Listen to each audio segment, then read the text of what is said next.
नमस्कार, आप देख रहे हैं ग्रीन लाइन न्यूज और मैं हूं आपके साथ ज्योति कनौजिया। आइए नजर डालते हैं खबर की ओर। अगर ऐसा हुआ तो 18 साल पीछे चली जाएगी दुनिया। अमेरिका ने जापान के हिरोशिमा और नागासाकी पर परमाणु हमला किया था। ये हमले इतने जोरदार थे कि हजारों लाखों लोगों की मौत चंद मिनटों में ही हो गई थी। उसके बाद 20 सालों तक लोग मरते रहे। कुछ ऐसा ही हुआ था अगस्त 1945 में। रूस और यूक्रेन के बीच जारी जंग में अब फिर से परमाणु युद्ध का खतरा बढ़ गया है। जी हां, हालांकि लड़ाई अब लगभग निर्णायक मोड़ पर पहुंच गई है, लेकिन खतरा टला नहीं है। अमेरिका समेत पश्चिमी देश यूक्रेन की मदद कर रहे हैं और रूस के राष्ट्रपति व्लादिमीर पुतिन पहले ही चेता चुके हैं कि अगर कोई भी बाहरी बीच में आया तो वो अंजाम होगा जो पहले कभी नहीं देखा होगा। एक्सपर्ट पुतिन की इस चेतावनी को परमाणु युद्ध की धमकी से ही जोड़कर देख रहे हैं। जापान परमाणु हमला झेल चुका है और उन हमलों में जो लोग बच गए थे वो आज भी उस दिन को याद कर सहम उठे हैं। परमाणु युद्ध कुछ और नहीं बल्कि तबाही लेकर आएगा। स्विट्जरलैंड की एक संस्था है International Campaign to Abolish Nuclear Weapon. इस संस्था को 2017 में नोबेल पीस प्राइज भी मिल चुका है। ICAN के मुताबिक एक परमाणु बम झटके में लाखों लोगों की जान ले लेगा। वहीं अगर 10 या सैकड़ों बम गिर गए तो न सिर्फ लाखों करोड़ों मौतें होंगी बल्कि धरती का पूरा क्लाइमेट सिस्टम ही बिगड़ जाएगा। एक परमाणु बम पूरा शहर तबाह कर देगा। अगर आज के समय में कई सारे परमाणु हथियारों का इस्तेमाल होता तो इसमें करोड़ों लोग मारे जाएंगे। वहीं अगर अमेरिका और रूस के बीच बड़ा परमाणु युद्ध छिड़ गया तो मरने वालों की संख्या 10 करोड़ का आंकड़ा पार कर जाएगी।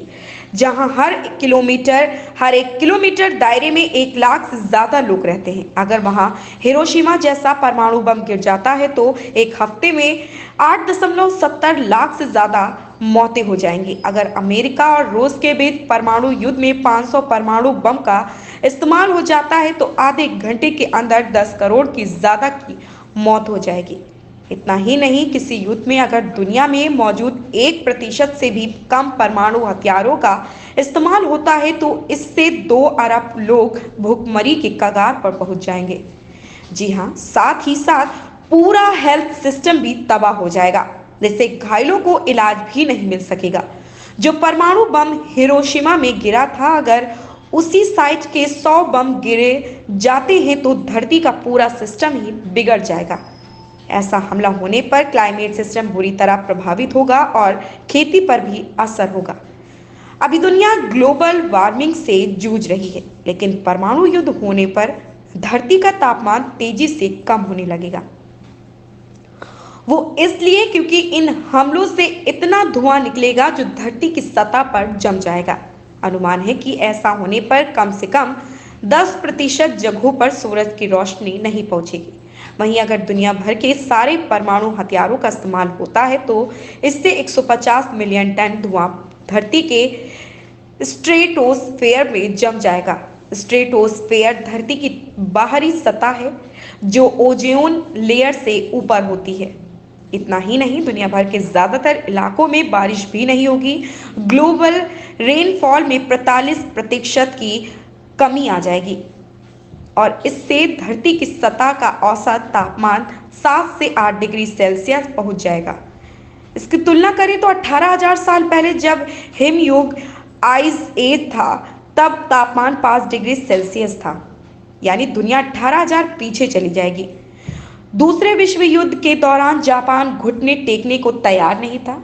तब जाकर अमेरिका ने उसके 2 शहरों हिरोशिमा और नागासाकी पर परमाणु बम गिरा दिया था।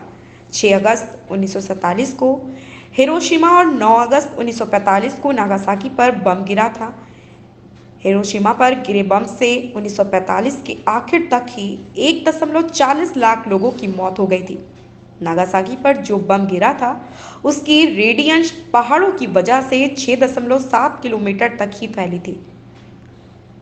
इससे भी 1945 के आखिर तक 74,000 लोग मारे गए थे।